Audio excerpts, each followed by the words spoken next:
So I've been following this bee lady on the Instagram. She's so cool and brave, and she goes in front of these hives of bees and says, they're very calm today.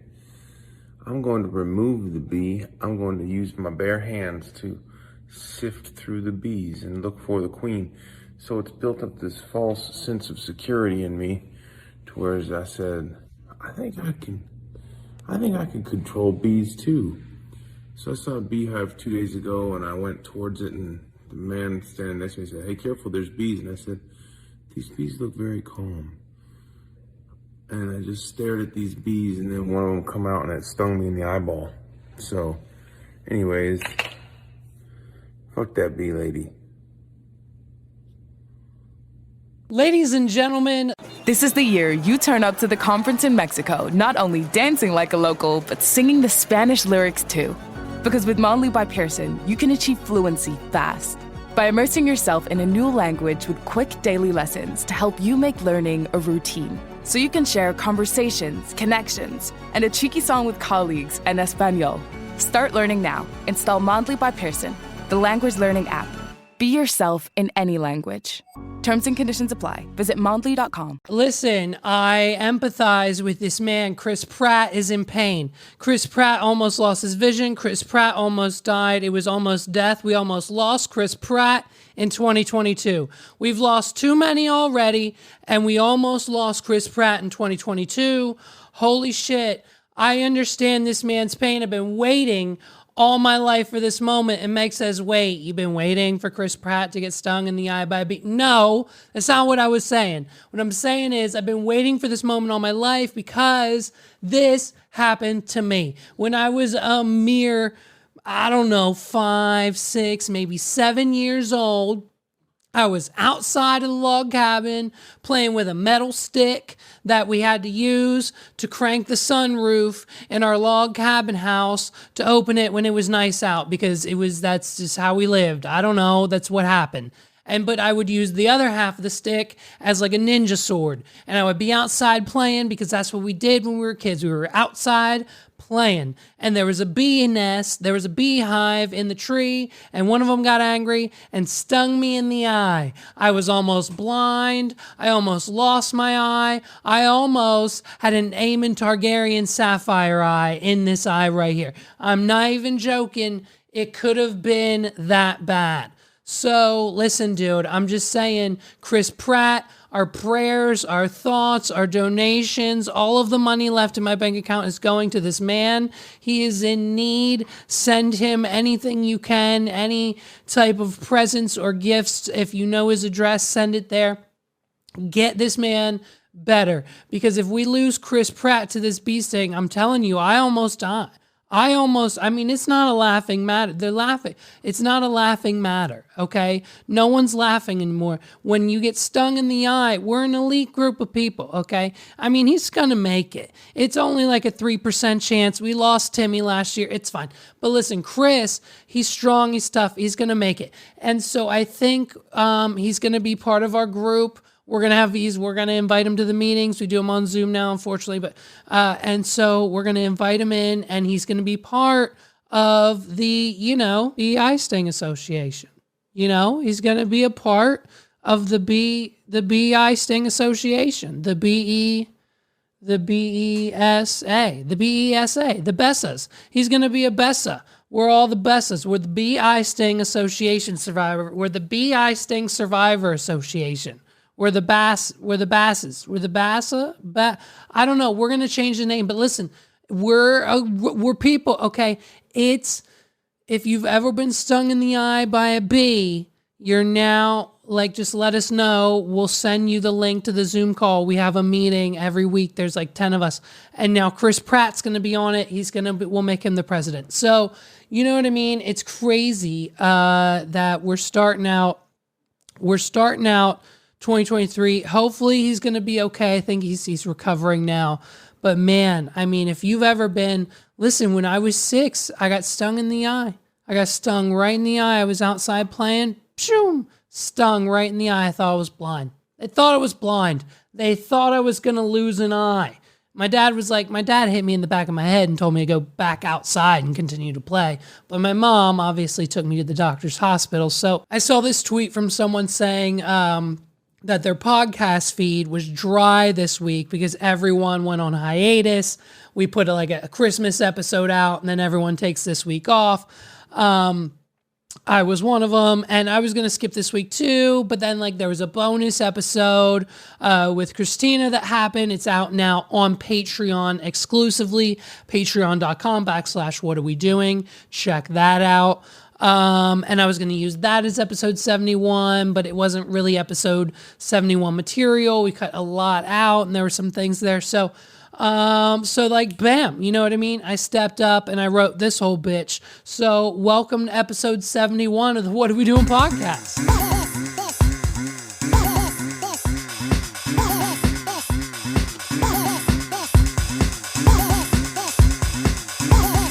This is the What Are We Doing podcast. Boy, oh boy, you know what I mean? What a week for crypto bros. Am I right? Okay, listen, you thought SBF and his crank of a girlfriend was having a bad day? Logan Paul woke up this morning and smelled the coffee. You know what I mean? CoffeeZilla has finished his 3-part series on the controversy surrounding CryptoZoo, one of Logan Paul's NFT crypto coin project scam rug pull things. And so where, in CryptoZoo's this game where Logan promises it's a game where you make money. Here's him saying it. It's a game. It's a really fun game that makes you money. So, and now from the videos, I do believe Logan, here's the thing. I watched all the CryptoZoos I watched all the CoffeeZillas, right? I watched all Steven's videos. Steven broke it down. Steven did he did this 3-part series. And if you haven't seen it, go check it out. Just search for CoffeeZilla on YouTube. And do I think that Logan Paul... Do I think Logan Paul is at fault for a lot of it? Yes, but there seem to be other players involved behind the scenes that will most likely never be brought to light because they don't have Impulsive, the number 3 podcast in the world, ours being number 19th. Either way, it's the same story over and over again, right? It's the same story over and over again. Celebrity social media influencer tells the audience, buy a coin, buy the NFT, buy the dip, buy the CryptoZoo eggs now. People spent tens of thousands, if not hundreds of thousands of their own dollars on the CryptoZoo eggs, right? Like Logan Paul's little project, dude spent, they said in the interview on the Zoom call, and we can confirm because it's the blockchain, we can look up those transactions. Some people spent $10,000 on these eggs, and then they were going to hatch and make animals that look like this, and it was kind of bad and they weren't really great. But so they spent a lot of money, and it doesn't do anything. The game never launched, half the eggs they can't even do because they bought them one way or something. It's insane that that they can just do this. And so but when someone who, and so the argument here is, can we trust these people? And obviously people trust these people. That's why they're influencers, because they have influence over what we do. Right.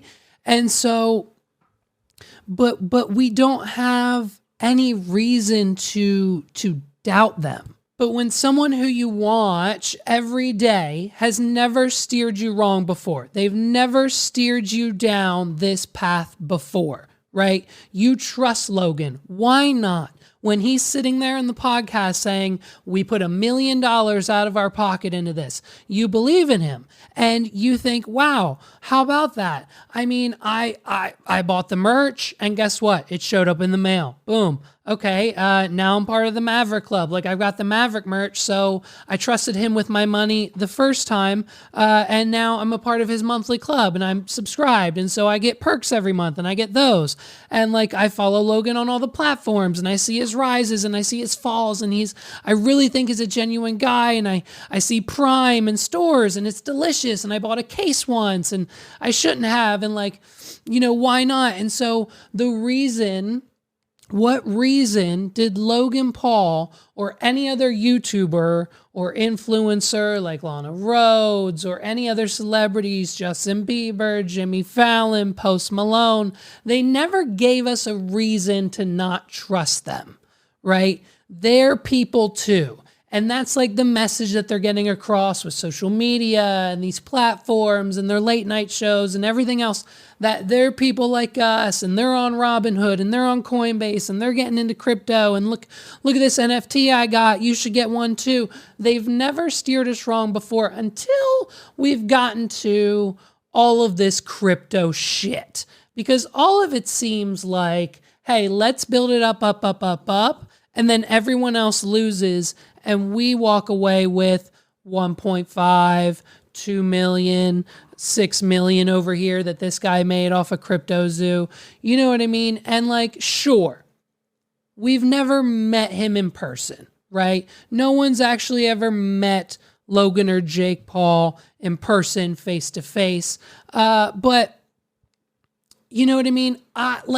My company did like $10,000 worth of deposits on Christmas morning, and I haven't met half my clients face to face, right? So people will send you money. You can get people to trust you over the internet. If you know what you're talking about, you deliver a good product and you back up that product and you continue to work on and back up and build. It's called a business. And that's what these influencers do. That's what they're doing, right? It's a business for them. They are the business. We are the business, right? If I'm not a trustworthy guy on the Zoom call, the clients aren't sending money that, build it, that adds up to that amount, right? So like they're already establishing this trust with their audience, and they've never given us a reason to doubt them until now, right? But But even when the masses make sense, and think about it in this way too, when the masses make sense, when I put $5 into Bitcoin, a year ago, and watch it go from $5 to 15 in 3 months, that's real cool.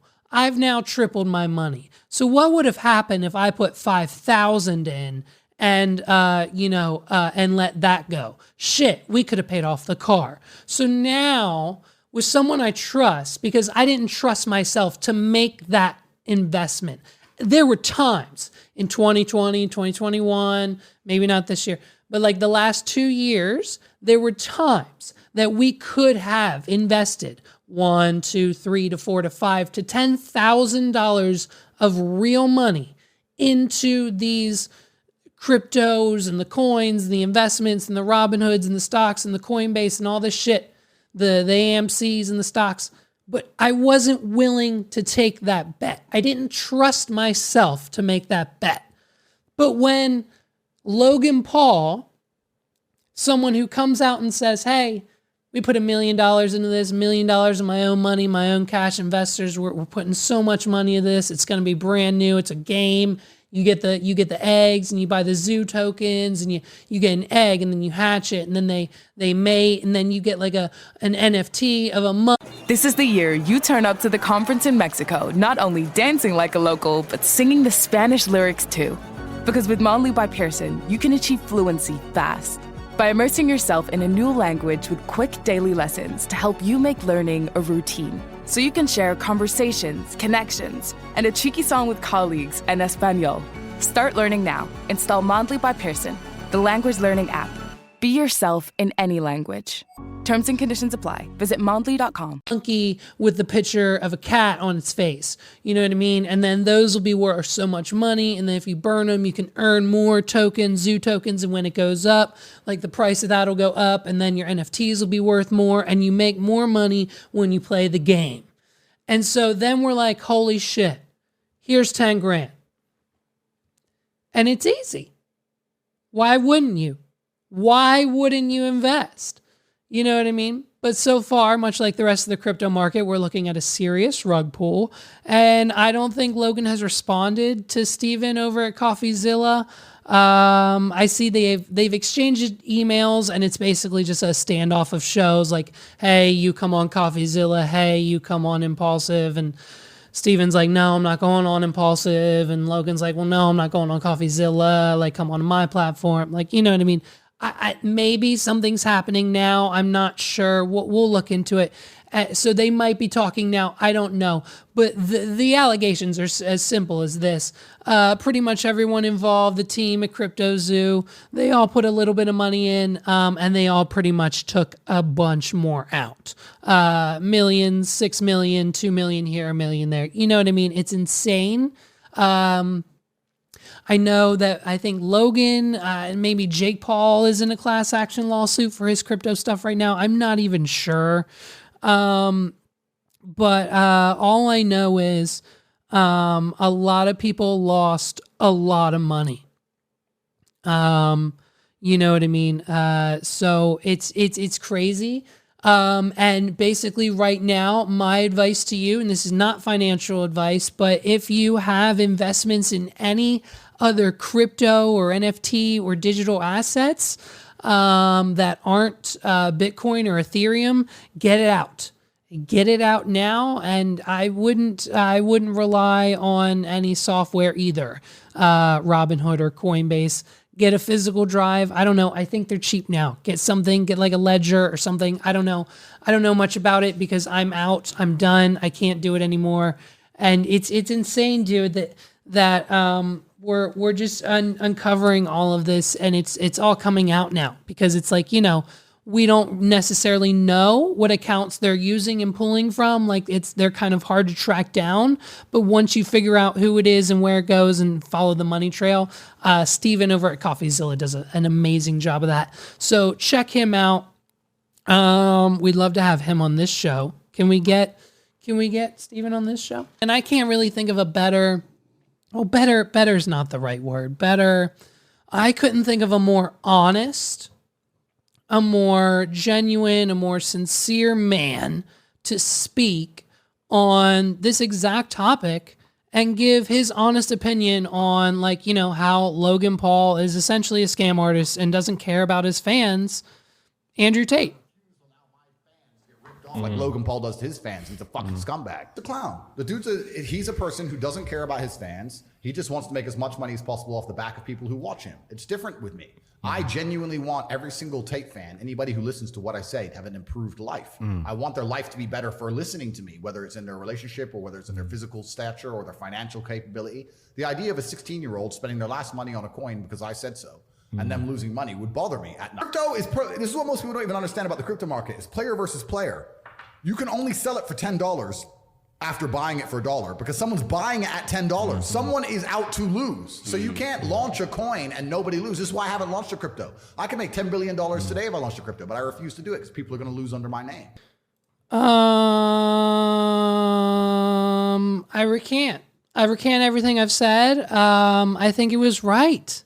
I think he might have been right. Jeepers creepers, he's right. Hot take, Andrew Tate has been right this entire time. Andrew Tate was right the entire time. No? Look at his Twitter. What are you saying? Go to his Twitter. Oh, here we go. He just posted, hello at Greta, or he didn't just, when did he post? Oh, yes, okay. Hello at Greta Thunder. Oh, he's talking to Greta Thunberg. Great. Hello at Greta Thunberg. I have 33 cars. My Bugatti has a W16 8.0 liter quad turbo. I probably just butchered that, and all the car dudes in the comments are going to destroy me, and I can't wait. Here we go. I'm going to butcher some more. My two Ferrari 812 Comp and T-Zone have a 6.5 liter V12. That's just a start. Please provide me with your email address so I can send a complete list of my car collection and their respective enormous emissions. And so Greta Thunberg responded, yes, please do enlighten me. Email me at, and then she put her email here, smalldickenergy@getalife.com. And so, you know what I mean? Greta Thunberg is an autistic climate activist who's been seen with the likes of the president, other figures who spread awareness and like on climate change. And newsflash, Greta, but the climate's always changing, and we always have known that.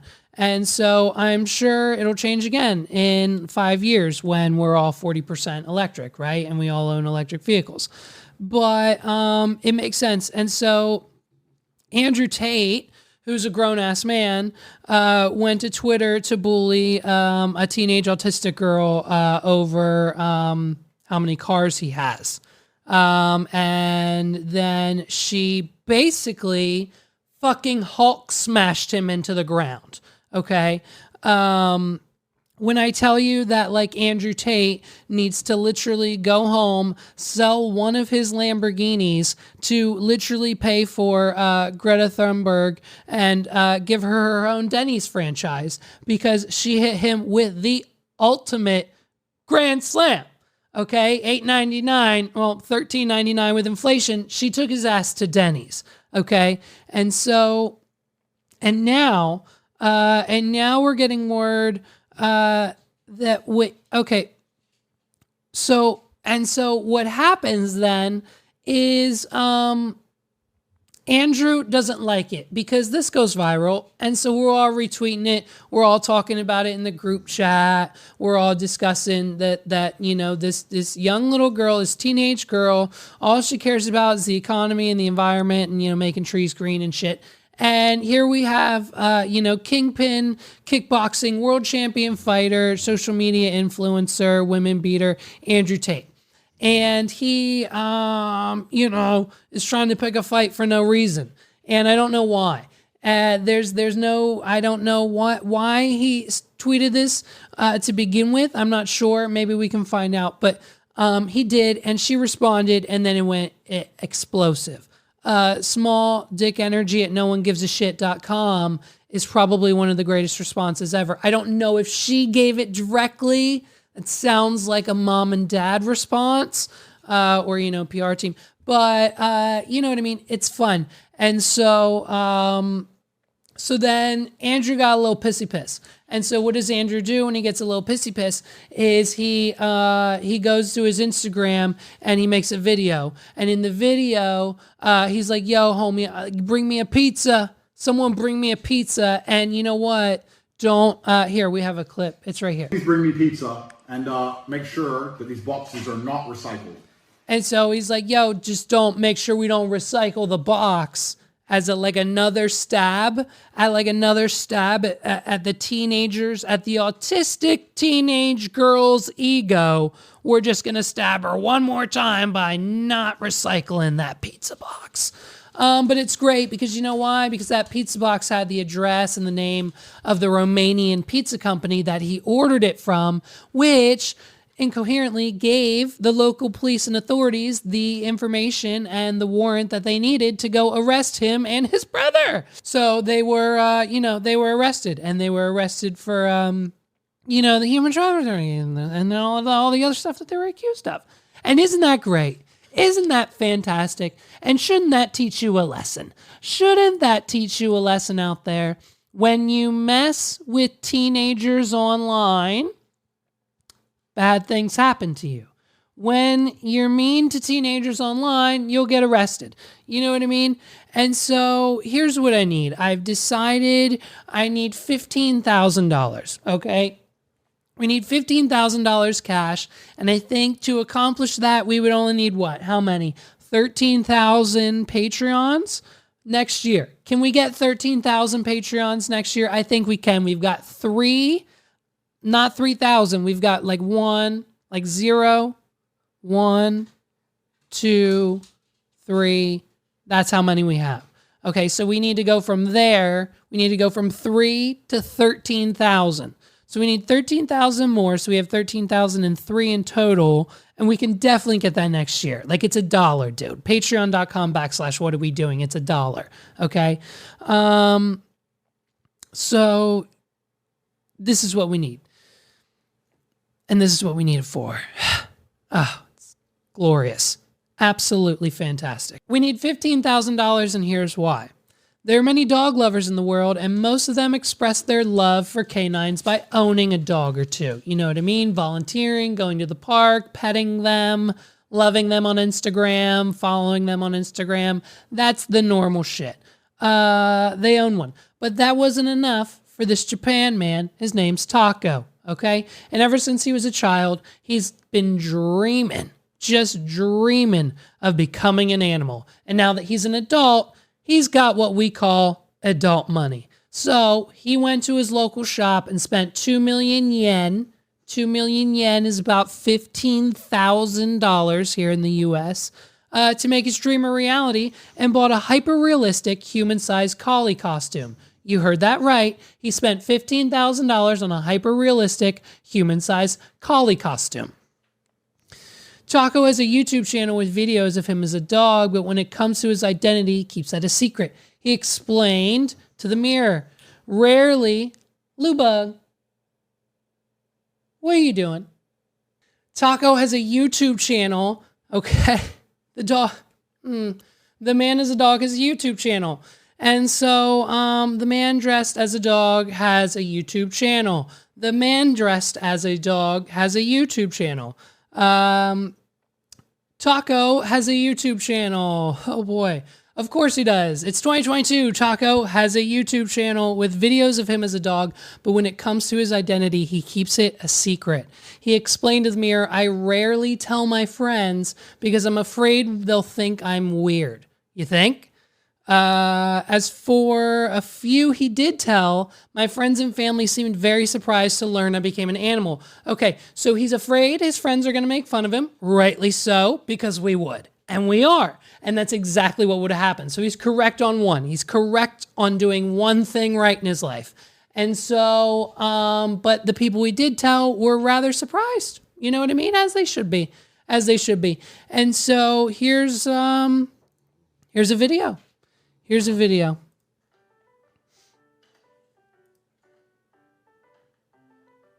And today we're playing table tennis. Oh my God. Okay, so there's a man in there. Wait. There's a man in here. And there's... Oh my God. Oh, he's rolling over. Oh my God, he's rolling. Oh, he's waving. Okay, and he has the ping pong paddle. The dog's playing ping pong. The dog's playing ping pong. Lubug, you can't even play ping pong. You can't even not shit in the house, let alone play ping pong. This dog plays ping pong. But there's a man in... So there's a man... Oh my God, they're playing ping pong. Okay. Oh, he's doing it. He keeps doing it. He keeps trying. Oh. Oh my God. Oh my God. Oh. This is when you realize this is oh my God. Okay. The dog is playing ping pong. Oh God. This dog doesn't. Oh God. Yeah. Lubug, you don't do shit but piss me off all day, but you're telling me, listen, you're telling me if I spent 15 grand of my business's money that I could use it to just become my own dog, get rid of this useless dog and just get my own and be my own dog. I'll just be my own dog, right? And like the ping pong, we're still playing ping pong. When you realize the definition of insanity is doing the same thing over and over again, expecting different results. Albert Einstein. Oh, Jesus. Okay. Oh, we're tired. Okay, we're tired. Good night. All right.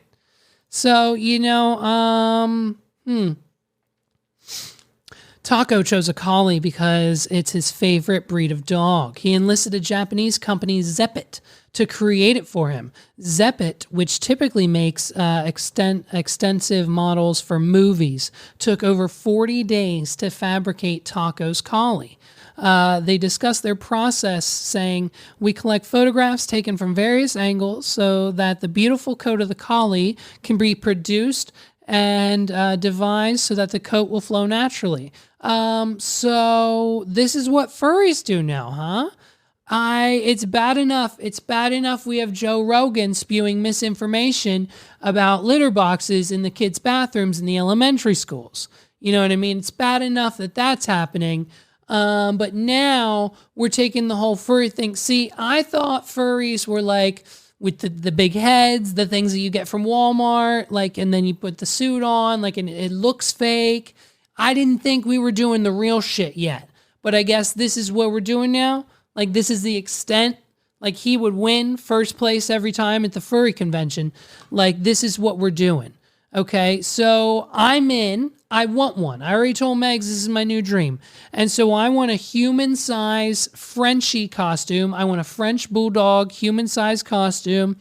And I'm going to wear it, and I'm going to walk around with it, and I'm going to make YouTube videos. And, I mean, look, the damn dog has more subscribers than we do. The dog has more subscribers than we do on YouTube.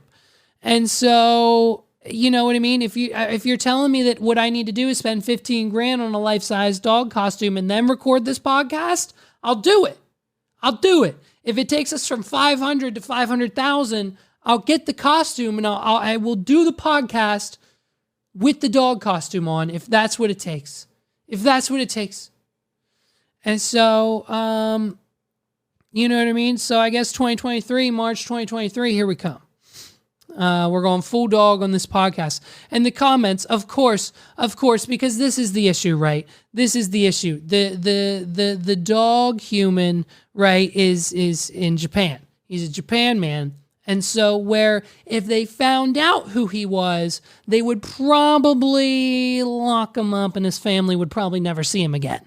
But America's got a hold of the story. And so the comment section is exactly what you would expect. Exactly what you would expect it to be from a bunch of sickos over here in America. Okay? Many commenters on Taco's videos are moved by them. Oh, and his pronouns, of course, are they, them, I believe. It's they, them are the proper, right? That's what it says. Many commenters on Taco's videos are moved by them, writing things like, "You inspire us to fulfill our dreams too. And I hope I become the animal I want to be as well. You're an inspiration to all of us." Others encourage him to not be so secretive about his passion, saying, "Don't be nervous to tell people. Don't be nervous for people seeing you. You're just a guy with a quirky hobby. There's nothing wrong with that." And so now we're supporting him. And you know, what I'm most excited about is the open arms and positivity that I will finally have in life. You know, because it's been nothing but like eat lead paint, you sound like a woman, blah, blah, blah, blah, blah, all the shit that you guys post in the comment section. Like, "Oh, I looked up, I thought it was a girl, blah, then I saw you, bro, blah." You know what I mean? Like, sucker, all my life. And so once I get my dog suit, I'm finally going to be getting comments like, you know, "You go, boy," and like, "I can't wait to, you know, like, I can't wait for you to meet my dog, Levi, like, you're a dog now."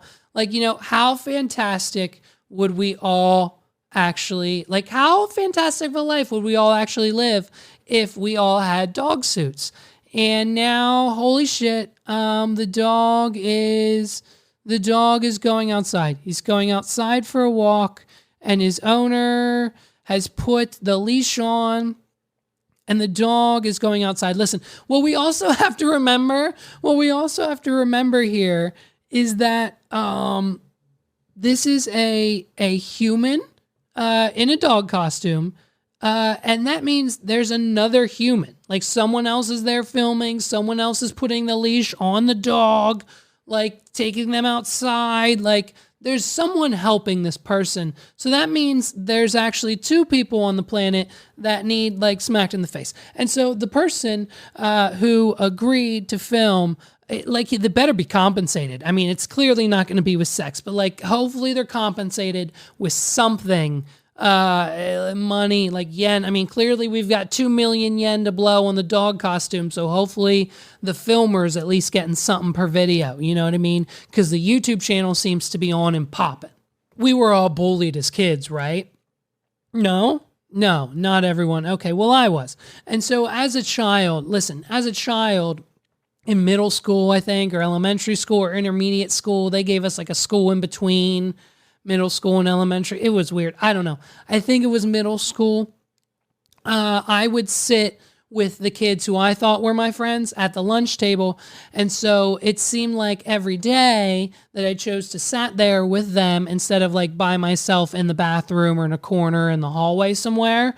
Because I didn't really have anyone to sit with because I didn't have any friends. When I actually like chose to be social and decided like, maybe I should try having friends. And I think maybe these are my friends. I would sit with them. And every time I decided to do that, it was game day. And every time I sat with them on game day, it was dead arm day. And every time I sat with them and that we played dead arm on dead arm day, I would always go first. So everyone would go around the table, right?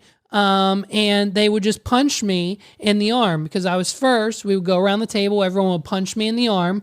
And then it was up to me to say, hey, my arm's numb, and to see how long I would last. And the person who lasts the longest would win. And so I would just go. I would block it out. I'd be like, oh, fuck you. It doesn't hurt. But I mean, it hurt like shit. Like I was crying. Like it was tears in my eyes. Like I was getting punched in the arm multiple times. And so, you know what I mean?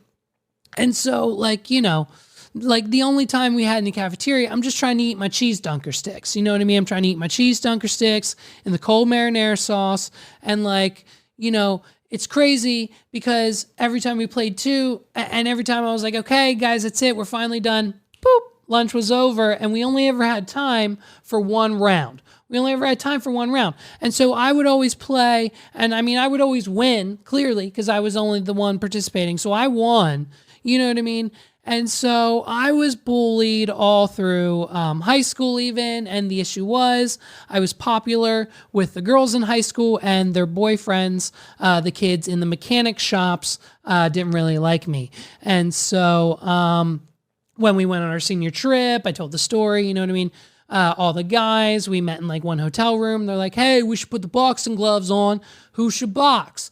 And the tough kid, Jack, was like, yo, I'll box. And, you know, his muscle, like on his left arm at that time was like this big, as big as my head. And on his other arm, it was the same size. And so, you know, they were like, who should he box? And everyone was like, yo, Levi. And so they picked me. And so I boxed him. And so it took him exactly 0.4 seconds for me to just immediately cover my face because I didn't want to bleed my face or have any visible markings, like so no one would know that this would ever happen. And then I fell to the ground. And so it was about 3 minutes of him just beating me on the ground until everyone was like, yo, all right, yeah, that's enough. You got to get off him. Like, get off. I immediately stood up, took the gloves off, said, yo, that was lit, walked out, ran to the hotel pool, contemplated my life, cried by the pool for about 20 minutes. Everyone came and found me later and was like, yo, you're a champ, whatever. They tried to cheer me up, whatever. But like, yo, bullied all my life. Okay. You know what I mean? But my sister, on the other hand, my sister was the bully in like middle school. I'm almost positive the reason that the school in our hometown has like a no place for hate anti-bullying program was because of my sister. Like, I'm pretty sure like our school district in our hometown didn't have a problem with bullying until my sister showed up. And so, they, like it was an issue to the point now where my sister would now bully my now fiance, to the point where like Sandy Dunkel drove her over to the house and was like, hey, here's my daughter. She bullied your daughter. She's going to apologize to your face now and never do it again because we understand it's not right. Right. And so, like, it was a whole thing.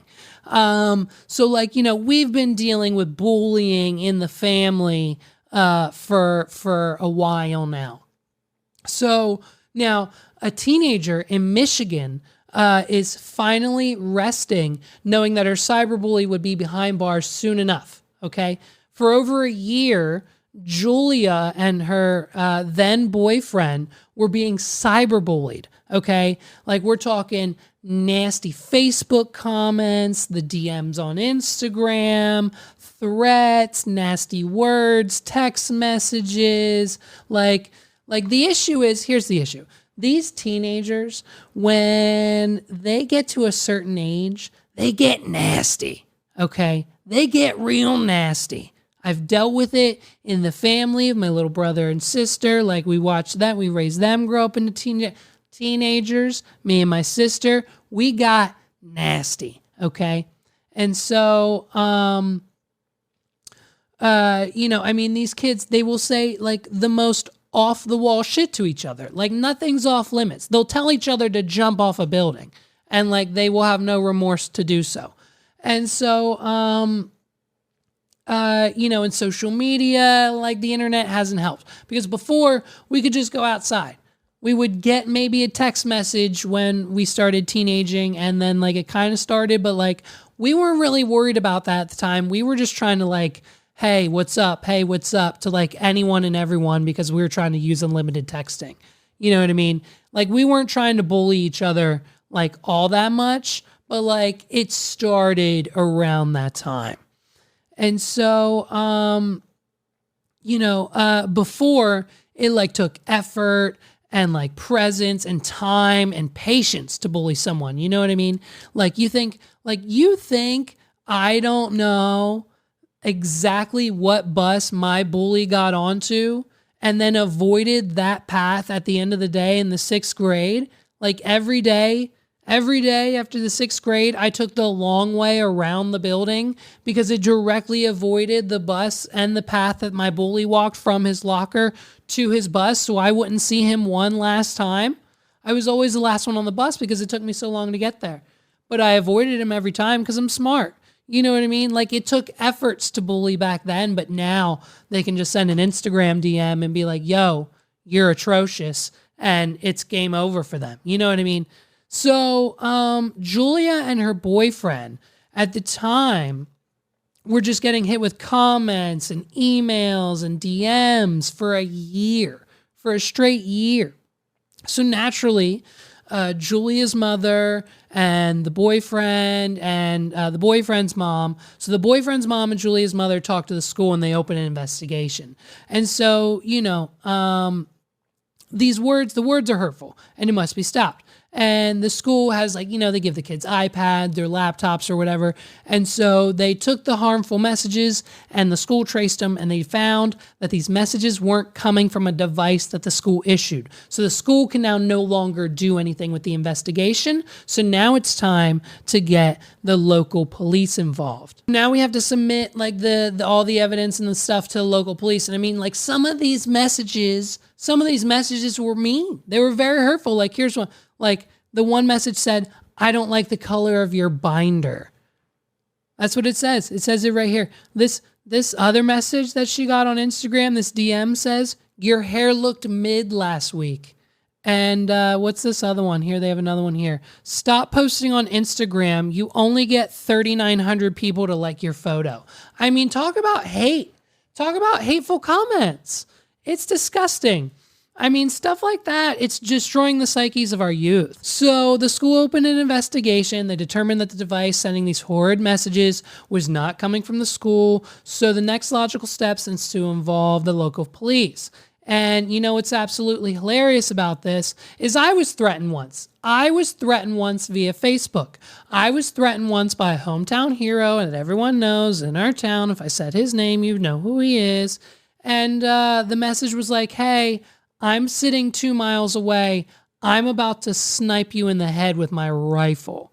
and like, something along those lines. So I went ahead and I dialed 911 and they said, "Hey man, what's your emergency?" And I said, "Hey ma'am, I just got my life threatened by someone who was recently in the military, and he says he has a rifle 2 miles away and that he's ready to pull the trigger. What should I do?" And they said, "Oh, well, sir, listen, I don't think he really means it. It's probably not a thing. It's just we're going to tell him to calm down, and if this problem continues, maybe we'll figure it out later, sir. Listen, sir, it's nothing to be worried about." This is what they told me. I'm standing on the phone with the speakerphone in my mother's kitchen with my mother standing right beside me. The 911 police officer says, "Sir, it's nothing to worry about. The kid messaged me and said he's 2 miles away with a rifle and there's nothing to worry about." So, they didn't do anything. So the moms got the police, the FBI involved. So the FBI is now hunting down for the last 4 months these cyberbullies for Julia and her boyfriend. Julia, all of her friends, her boyfriend, they're all getting cyberbullied by this same person, and no one knows who it is. No one's fessing up. So the Federal Bureau of Investigation, my tax dollars are now at work. So now I'm invested. They're now hunting down the whereabouts of the cyberbullies for the 2 teenagers that fall in love forever. They broke up? Okay, they broke up, but that's besides the point. The FBI is now looking for what we assume is another teenager, right? Right, you know what I mean? Who's going to cyberbully these kids? Probably one of their friends, someone they don't like, another bully, whatever. And so the FBI uncovers and drafted 380 pages of nothing but filth and garbage that was sent to these kids. These hateful comments and messages like, "Oh my God, your hair looks okay today." You know what I mean? Like, it's something just, they're so mean to each other. It's crazy. I mean, so these social media comments that these cyberbullies left for Julia and her now ex-boyfriend back then, according to the Oakland Press, the harassing messages began in early 2021 and seemed to be coming from a person as the same age as Julia and her friends, using slang terms and shorthands commonly associated with texting like OMG, LOL, JK, IDTS, you know what I mean? I don't know, IDK, right?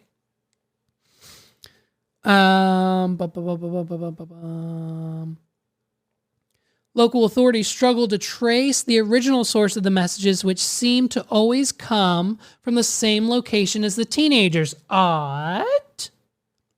Whenever they traveled, so too apparently did their online stalker. So it's probably one of the friends in the group. When the FBI's computer crime division joined the investigation, now we got multiple divisions on it.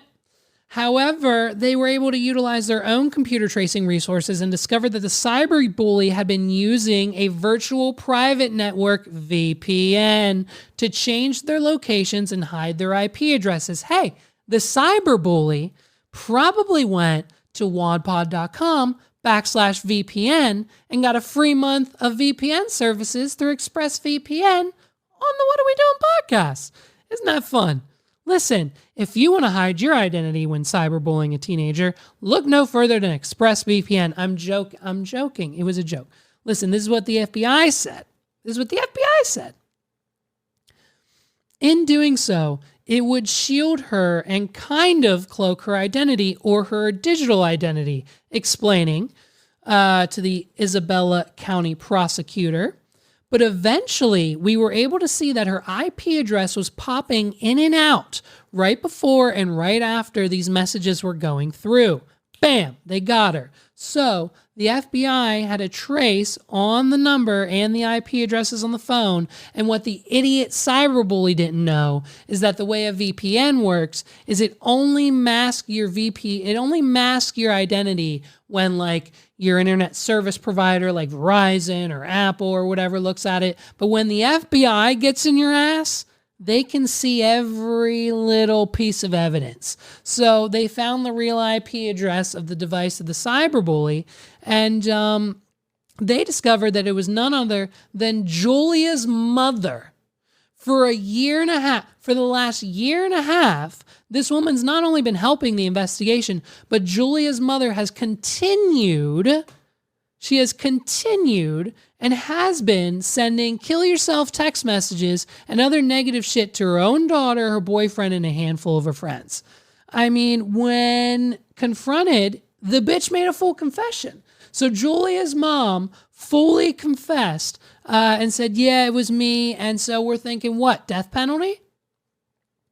I mean, listen, we all have crazy mothers, okay? Mine leaves me voicemails, a Whitney Houston song.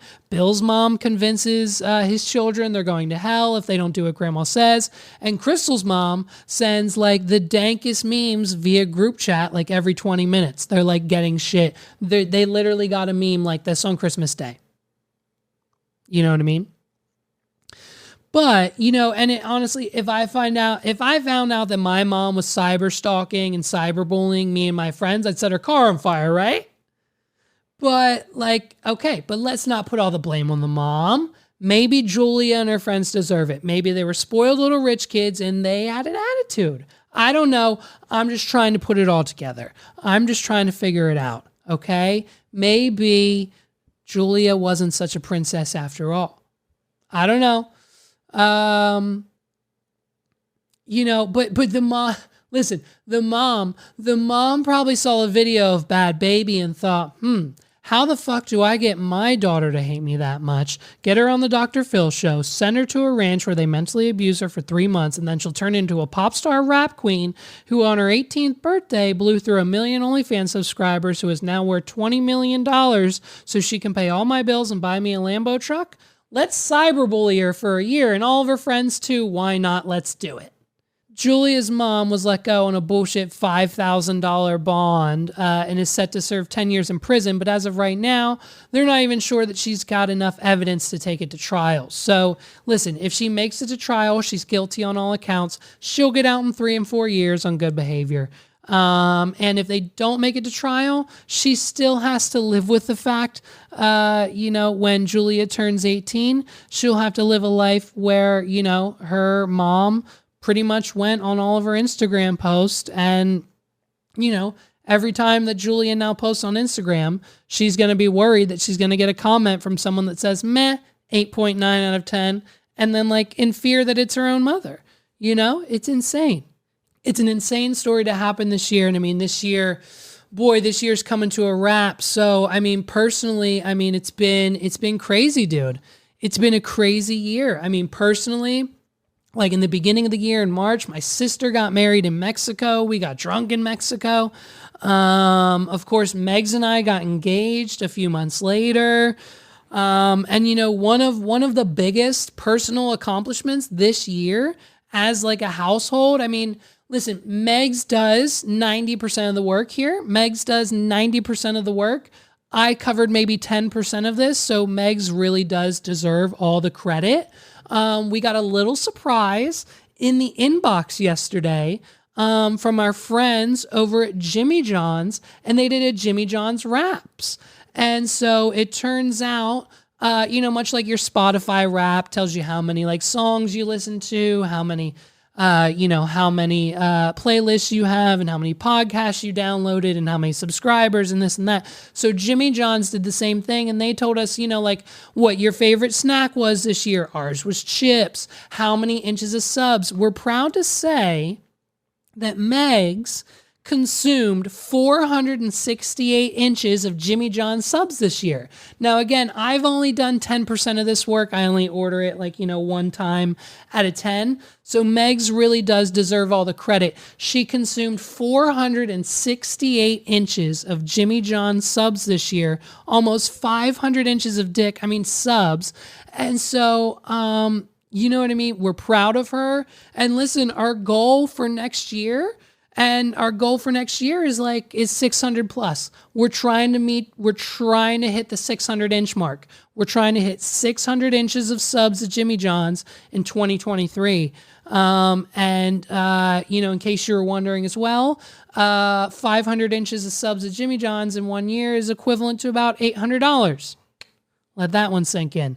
So, you know what I mean? Our goal for 2023 is about 600 inches. And mark my words, I think we're going to make it happen. And dude, I mean, so the guest this year on the podcast, I mean, we just starting out the year. I mean, we started out the year with Los from the 280 Plus podcast. Shout it out. We'll probably have him back on the podcast the same time next year. We'll probably schedule that out. He'll probably be back next year. We had Los. We had Los on. We had TKO. He came and did the Hot Ones challenge. We definitely need to have him back on. We've got more stuff to talk about. We had Kodak on a few times. We had Christina was on last week. We had Paul. We had Scott. We had a few other friends. We had of course we had Tim 20 Minutes on. So we've had a number of guests this year, and I can't thank you all enough for coming on, supporting this show, sharing the clips, doing what you can to help us out. And so not only are we going to have all those people back on next year, we're going to double that list, I think, number of people. I've got more podcast appearances coming up next year, so be on the lookout for that. So we'll get them on. I'll go on there. You know what I mean? So we've got a lot of pieces moving from now into 2023. And I mean, this podcast, we reach milestones, the Patreon, we've got members there, we've got accepted in the ad program for Spotify. So this year alone, I think we made like $150 thanks to you guys. And we're just going to reinvest that back into the show to maybe get more guests or equipment or whatever. And so, we can't thank the guests and the audience and the people listening enough for coming through, doing the bonus episodes, the Better Call Paul episodes, the holiday episode that's out on Patreon now. I mean, there's so much out there. So check the links in the description below if you haven't done any of that. And I mean, pop culture wise this year, I mean, there's so much to talk. There's so much to say. I mean, the slap. Listen, we all thought the slap was fake. We saw the picture of like the fake mask thing he was wearing. We thought maybe he embraced himself. No, dude, real out the gate. We're still feeling the repercussions of the slap. Okay, Will Smith's movie didn't do great.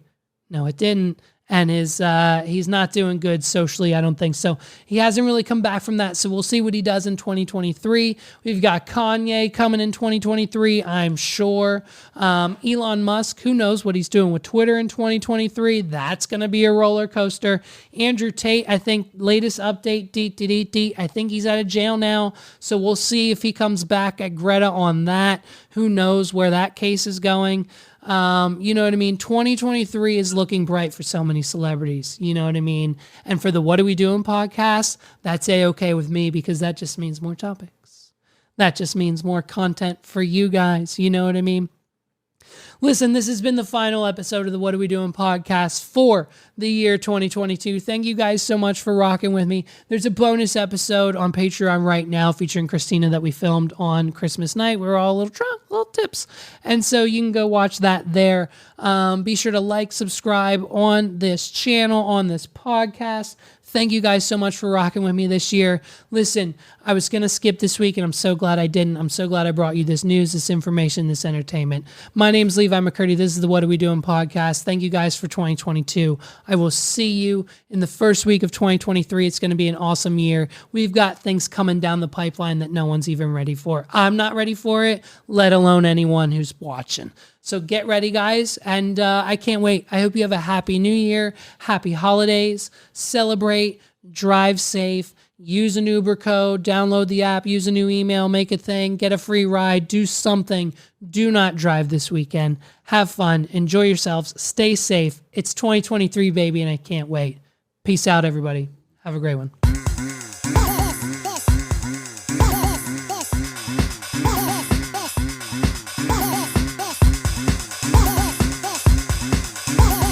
This is the What Are We Doing podcast.